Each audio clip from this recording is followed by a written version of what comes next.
Welcome, class. So today we're going to talk about resumes. So with a resume, why do you get a resume? Why do you create one? To get a job, yes. Or at the very least, to get an interview to try to get the job, okay? It is super important that you do a good job on your resumes. That means you have to look at everything and make sure it is as perfect as possible.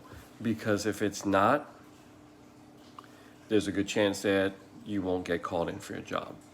So when you look at a resume, what is a resume?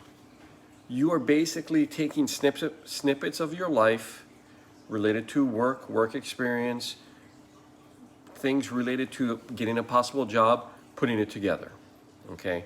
So what you want to do, and this is something I firmly believe, is the resume gets you to the interview.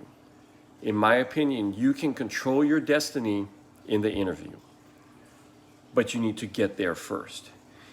All the times I've gone for a job, if I can get to the interview, I can then know, man, you know what? I did a good job at an interview, I have a good shot, or, wow, I kind of blew that interview. But if you don't get that interview because you didn't have a good resume, that becomes kind of a bummer. So what do you have to do? Well, you can control the interview, but you can't control how the person feels about your resume. All you can do is make it as best as possible from everything. Make sure you're not lying on your resume. I had a friend who was a really good salesperson. He put, for his resume, graduated high school, blah, blah, blah, got a job as a salesperson, and then they did like the background check.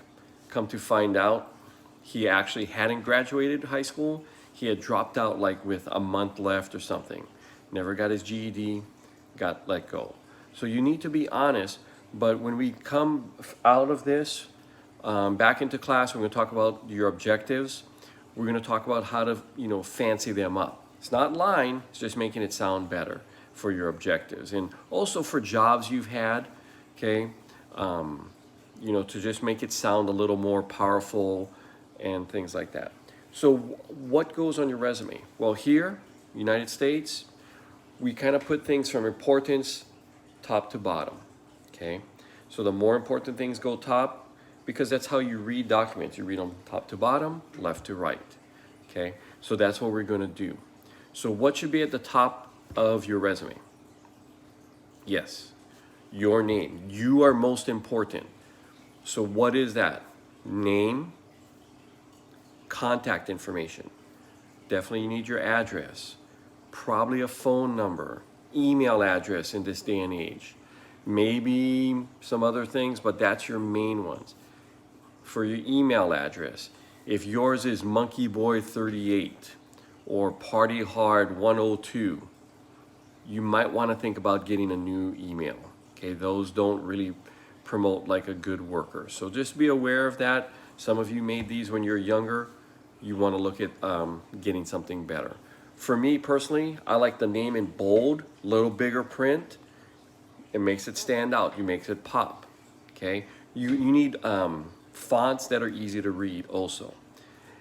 Make sure your whole resume font size, probably nothing smaller than 12 point. Okay.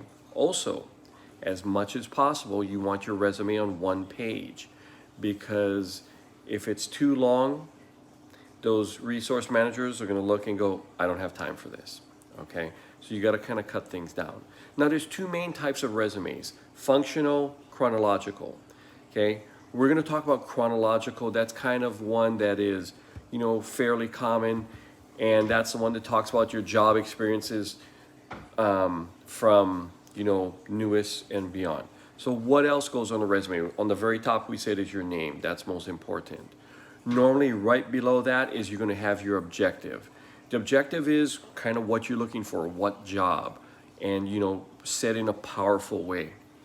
Don't say, well, I'm just looking for any type of job to get me into the company. Well, if you ask for any type of job, you may get any type of job, which could be, hey, you're the, bathroom engineer, meaning you clean bathrooms. Okay, so we're going to work on that when we finish this video, but that is something that's pretty important. And it also kind of helps you tailor into what job you're looking for. Okay, now, normally on the very bottom are your references. References, you're usually going to have 2 or 3 references. Who should your references be? People who are able to give you good recommendations. Former employers, you know, your supervisors. Maybe former teachers. I've given tons of recommendations. Maybe a former principal. Pastors in your church. Business owners. The mayor, somebody you may know, things like that. Normally, it is not family or people under 18. Now, for family, say somebody in the family owns some type of business, they're doctors, you know, lawyer, mayor, governor, whatever. Now, that's a little different. You could use those type of people, okay? Now, the rest of the things, you have education, your work experience, and that can be volunteer also, your honors, your awards, activities. You want to put those by strength based on your resume, okay? Also related to this job that you're going for. So if you're not a great student, you're not going to put your education up on the top. It's going to get moved down, okay? If you have really good work experience, that might be your first thing, okay? So when I did my going for my first teaching job, obviously I had no teaching experience. I had my student teaching. I was good at school. So my education went up high, was right after my objective. Education, I had good grades, put that in, and then I did my work experience. Now my work experience, I said, wasn't very extensive related to teaching, but I had coaching experience, which was volunteer. But my coaching experience, that's closer to teaching than what I did before. So I had my volunteer coaching and then my regular job experience, okay? So that kind of helps out when you do stuff. Education-wise, what are you gonna put? For all of you, you will graduate June 2021, okay, Phoenix High School. Also, you might put, are you in a college track or general ed track as far as your classes? You might put some relevant classes down to whatever job you are going for. GPA, yeah, use it. I would say if you're 3.0 or above, you can use GPA, okay? When you talk about your job experiences, you put your most recent first and then you kind of go on. What should it be? Name of the business you're working at, who your supervisor is, what are some of your main duties, and you know, what's the time frame you've been working? You know, is it various or is it, you know, and if you're still working there, you would put to present, you know. Say you got the job last December. So December 2019 to present. That's how you would put that on there, okay? Then, you know, I would say probably put, you know, your last 3 current jobs. If you don't have work experience, did you do some volunteer work? If you have no work experience, that's something, you know, then you'd leave it off, obviously. If your work experience is not strong, it's gonna move down. The other things, so like experience, you know, we just talked about, you know, maybe leadership, skills, honors, activities, awards. Maybe you have licenses. Maybe you are certified to operate a forklift or your CPR card. All those things can go on there. Okay, but you got to kind of tailor it in.